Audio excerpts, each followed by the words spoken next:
My name is Amanda, and I'm going to be reviewing our chapter from our textbook for this week of class. Ironically, I'm actually also taking a class right now that is called Elements of Learning, and our textbook that we're using for that class is called Learning and Memory.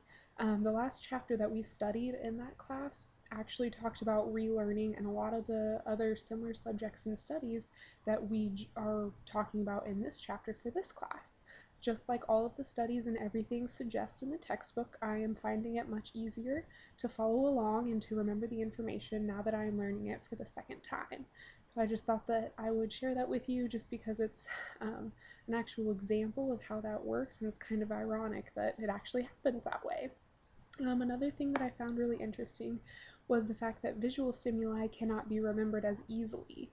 I found this to be fascinating because I've actually experienced this before myself, and I'll tell you the story here in a little bit, but I didn't know that there was actually a scientific reasoning behind it, so it was really cool to read that in this chapter and study that.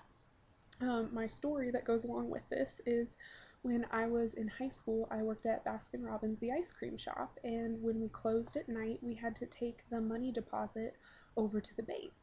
And the rule was supposed to be that you always go with somebody else and you always drive. Well, we never drove over to the bank because it was just right across the street, so we always walked the deposit over there, but we did always go with somebody else. Well, one night while I was taking the nightly deposit, walking over there with my partner, we actually got robbed. After, the guy took the money, he ran off. We ran back into the store and called 911. Well, the police came and then they took us over to the police department and they interviewed us in separate interview rooms. After we were done with that part and we were leaving the police department, I was talking with my partner and I found out that I actually reported the shoes of the robber to be different colors than he did. I thought that they were black and red, and that's what I reported, and he had reported to the police that they were black and white.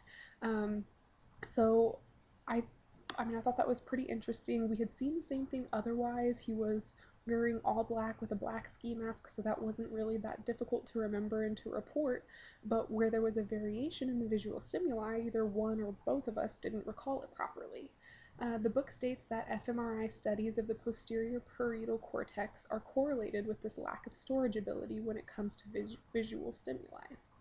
The fact that there was already so much going on made it probable that we might not know what color the robber's shoes were. I mean, it's a very random thing to take in, but obviously we both looked at his shoes, saw them, and thought that we remembered the colors of them. Neither of us reported that we didn't know. We both had an answer, but our answers were just different. Our memories failed us in relation to the visual stimuli that we were receiving.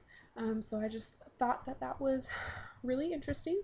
I enjoyed this chapter of the book very much, and I look forward to doing another video cast for you guys. Thanks for watching. Bye.